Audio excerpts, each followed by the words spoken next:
Assalamualaikum warahmatullahi wabarakatuh. Perkenalkan, nama saya Aura Afriananda dengan NIM 22016013 dari Prodi Pendidikan Bahasa dan Sastra Indonesia. Baiklah, pada kesempatan kali ini saya akan mempresentasikan keterampilan berbicara dalam bentuk penyiar. Baiklah, sebelum itu adapun pokok pembahasan dari keterampilan berbicara dalam bentuk penyiar ini. Yang pertama ada bahasa penyiar, dan yang kedua ada langkah-langkah membaca berita. Baiklah, kita langsung saja masuk ke pembahasannya. Yang pertama ada bahasa penyiar. Gaya bahasa penyiar pada saat siaran tentunya merupakan hal penting yang harus diperhatikan oleh seorang penyiar dalam menyampaikan informasi. Dalam melakukan siaran, sebaiknya seorang penyiar menggunakan bahasa yang dapat dimengerti pendengar dan gaya komunikasi yang dapat menarik minat dengar masyarakat, agar setiap informasi yang disampaikan oleh seorang penyiar dapat diterima oleh pendengar radio.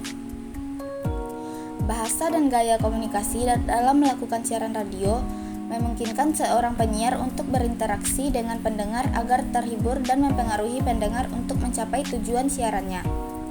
Pada tahun 2006, Prayuda dalam bukunya Radio Penyiar It's Not Just a Talk mengatakan bahwa dalam menyampaikan pesan, penyiar radio harus menggunakan bahasa dengan menulis pesan yang harus disampaikan secara lisan.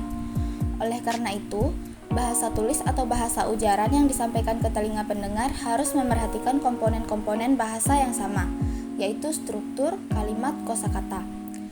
Gaya bahasa penyiar dapat diukur melalui 3 indikator. Yang pertama ada cara pengucapan, yang kedua nada bicara, dan yang ketiga aksentuasi.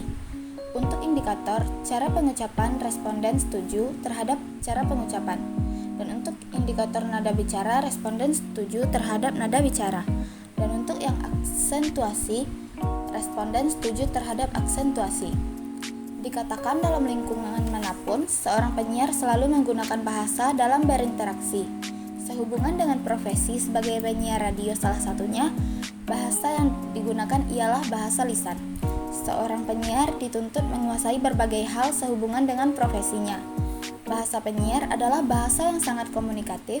Dengan demikian, seorang penyiar dalam hal apapun harus pandai berbicara dengan bahasa yang mudah dipahami oleh masyarakat pendengarnya.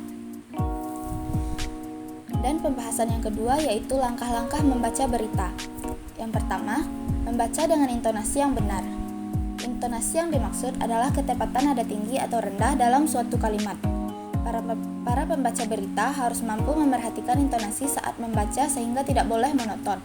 Misalnya saat membaca berita tragedi dengan berita gembira, maka harus dibedakan intonasi serta ekspresinya.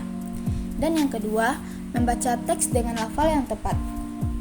Lafal dalam cara membaca naskah berita TV adalah mengucapkan bunyi bahasa. Pengucapan yang dimaksud adalah kata dan kalimat harus benar. Kesalahan dalam pengucapan akan membuat berita tidak enak didengar. Dan yang ketiga, membaca berita dengan sikap yang baik. Pembaca berita harus dapat membacakan berita dengan sikap yang baik, termasuk saat duduk, kemudian untuk berita yang dibacakan oleh 2 orang. Usahakan tidak banyak candaan atau berbicara antara keduanya. Baiklah, hanya sampai di sini saja yang dapat saya jelaskan. Saya tutup dengan wassalamualaikum warahmatullahi wabarakatuh.